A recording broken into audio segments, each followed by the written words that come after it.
Hello friends, welcome back. आज का हमारा टॉपिक है relationship between zeros and coefficients of A cubic polynomial, यानी किसी तीन घात के बहुपद के शून्यकों और उसके गुणांकों में क्या संबंध होता है, ये हम इस वीडियो में जानेंगे। तो आइए स्टार्ट करते हैं। जैसे मान लीजिए हमें एक क्यूबिक पॉलिनोमियल दिया गया है, suppose that ax³ plus bx² plus cx plus T. ये हमें एक क्यूबिक पॉलिनोमियल दिया गया है। कैसे पहचानते हैं क्यूबिक पॉलिनोमियल? इसकी हाईएस्ट पावर को देखकर। आप देख सकते हैं यहाँ पे इसकी हाईएस्ट पावर 3 है। तो अगर इसकी हाईएस्ट पावर 3 है, इसका मतलब ये होगा एक क्यूबिक पॉलिनोमियल। तो ये हमें एक क्यूबिक पॉलिनोमियल दिया गया है और मान लीजिए इसके जीरोस हमें दिए गए हों अल्फ़ा, बीटा और गामा। ये क्यूबिक पॉलिनोमियल और ये हो गए इसके जीरोस।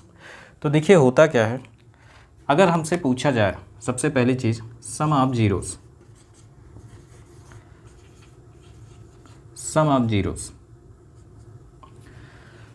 ऑफ जीरोस की बात किया जाए तो ये होता है माइनस कोएफिशिएंट ऑफ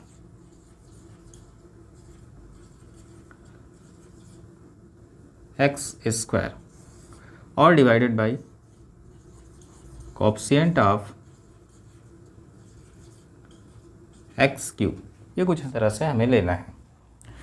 अब देखिए सम ऑफ जीरोस, तो जीरोस हमारे पास क्या है, अल्फ़ा, बीटा और गामा। तो यहाँ पे रख दीजिए। तो यहाँ पे हम रखेंगे alpha plus beta plus gamma, this is equal to, minus लगा हुआ है, माइनस लगा दीजिए, कोएफिशिएंट ऑफ x²। तो आप देख सकते हैं x² का कोएफिशिएंट यहाँ पे b है, तो यहाँ पे हम लिखेंगे b और divided by coefficient of x³। तो x³ का कोएफिशिएंट यहाँ पे कितना है, a।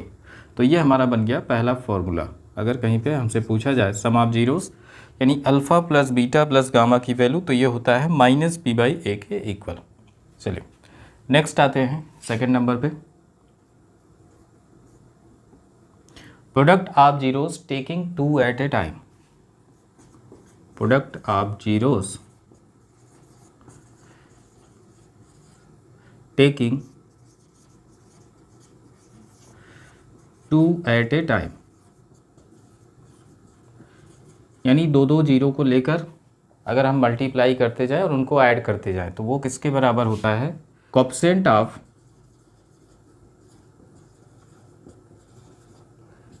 x और divided by coefficient of x³। अब यहाँ पे अगर हम इसकी वैल्यू रखते हैं तो दो को एक साथ लेना है, मल्टीप्लाई करते हुए ऐड करना है। तो पहले अल्फ़ा बीटा को लेंगे, तो ये हो जाएगा alpha beta plus beta gamma और प्लस गामा अल्फ़ा। इसकी जो वैल्यू आएगी वो होगी कोएफिशिएंट ऑफ x। तो x का कोएफिशिएंट यहाँ पे देखिए कितना है, c। तो यहाँ पे हम रखेंगे c और divide by coefficient of x³। तो x³ का कोएफिशिएंट यहाँ पे a है। तो ये हो गया हमारा दूसरा formula, alpha beta plus beta gamma plus gamma alpha. इसकी वैल्यू किसके इक्वल आएगी, c/a के इक्वल। अब नेक्स्ट आते हैं थर्ड नंबर पे हमारा होता है प्रोडक्ट ऑफ जीरोस, यानी इसके जो तीनों ज़ीरोस दिए गए हैं अगर हम उनका एक साथ मल्टीप्लाई कर दें तो वो इक्वल होता है माइनस कांस्टेंट टर्म। तो जो कांस्टेंट टर्म है उसको हम लेंगे और divided by coefficient of x³। चलिए अगर हम यहाँ पे वैल्यू रखते हैं प्रोडक्ट ऑफ जीरोस, जीरोस हमारे पास हैं अल्फ़ा, बीटा और गामा, उठा के रख देंगे यहाँ पे। तो alpha into beta into gamma, इसकी वैल्यू माइनस कांस्टेंट टर्म, तो माइनस को माइनस रखेंगे, कांस्टेंट टर्म हमारे पास है d, तो यहाँ पे उठा के रख दीजिए d और divide by coefficient of x³। तो x³ का कोएफिशिएंट यहाँ पे है a। तो ये हमारा बन गया तीसरा फार्मूला। यानी कहीं पर अगर पूछा जाए alpha plus beta plus gamma, इसकी वैल्यू किसके इक्वल होगी, -b/a के equal. Alpha beta plus beta gamma plus gamma alpha, इसकी वैल्यू किसके इक्वल होगी, c/a के इक्वल। और अगर हमसे पूछा जाए अल्फ़ा बीटा और गामा की वैल्यू, तो ये होगा -t/a के इक्वल। चलिए इसको एक एग्जाम्पल से समझते हैं। जैसे देखिए यहाँ पे दिया गया है 2x³ plus 3x² plus 5x plus 7।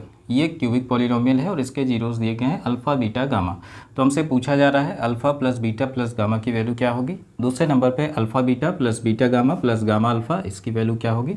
और तीसरे नंबर पे alpha into beta into gamma, इसकी वैल्यू क्या होगी। तो देखिए सबसे पहले यहाँ पे हमें ज़रूरत पड़ेगी कोएफ़िशिएंट की। तो यानी यहाँ पे कोएफ़िशिएंट की वैल्यू हम पहले निकाल लेते हैं। तो यहाँ पे देखिए एक्स क्यूब का कोएफ़िशिएंट, इसको ए से रिप्रेजेंट किया था हमने।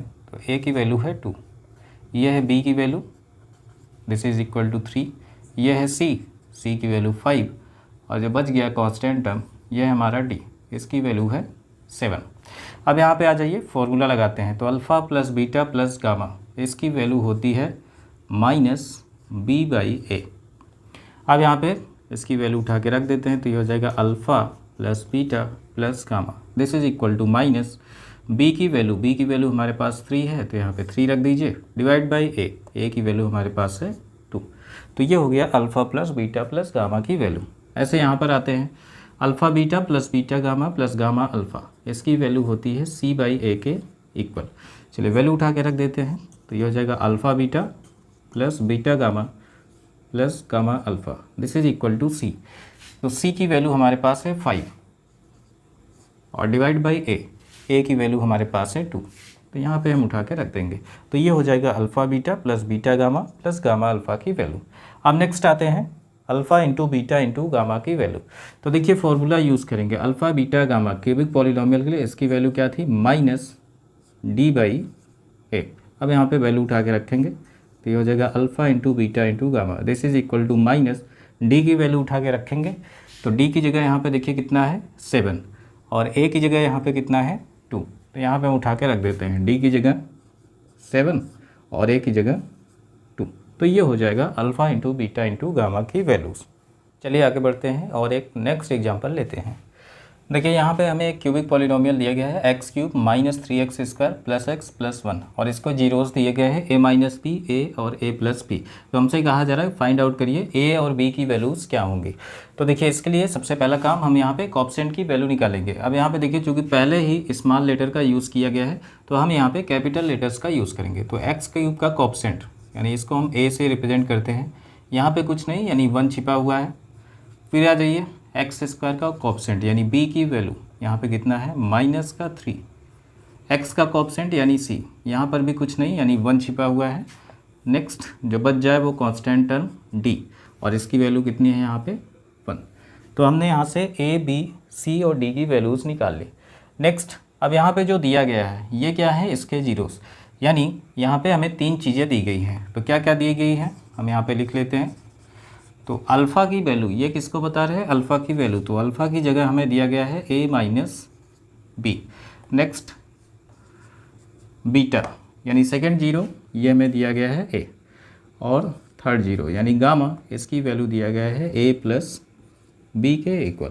अब चलिए जो भी हमने फॉर्मूले पढ़े थे उन्हीं का यूज़ करेंगे। तो देखिए सबसे पहला फॉर्मूला हमने पढ़ा था, अगर कहीं पे लिखा हो alpha plus beta plus gamma तो इसकी वैल्यू होती है -b/a।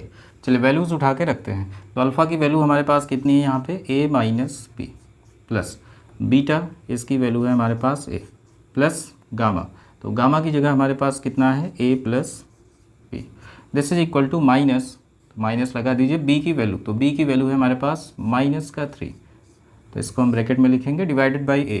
तो a की वैल्यू है हमारे पास 1। चलिए अब यहाँ पे देखिए माइनस का b और प्लस का b हो जाएगा कैंसिल, a 3 बार है, तीनों ऐड हो जाएंगे तो ये क्या बन जाएगा 3a। दिस इज इक्वल टू माइनस और माइनस का मल्टीप्लाई, ये हो जाएगा प्लस, तो प्लस का 3 और डिवाइड बाई 1 है, तो 1 से अगर डिवाइड करेंगे तो सेम रिजल्ट आ जाएगा। तो यहाँ से अगर हम a की वैल्यू निकालते हैं तो ये हो जाएगा 3 और 3 का मल्टीप्लाई था, ये चला आएगा डिवाइड में, यानी जब हम इसको कट करेंगे तो इसकी वैल्यू आ जाएगी 1। अब नेक्स्ट फॉर्मूले का यूज़ करते हैं। तो हम यहाँ पे लिखेंगे प्रोडक्ट ऑफ जीरोस यानी alpha into beta into gamma, इसकी वैल्यू थी हमारे पास d/a के इक्वल और माइनस भी लगा हुआ था, तो -d/a के इक्वल।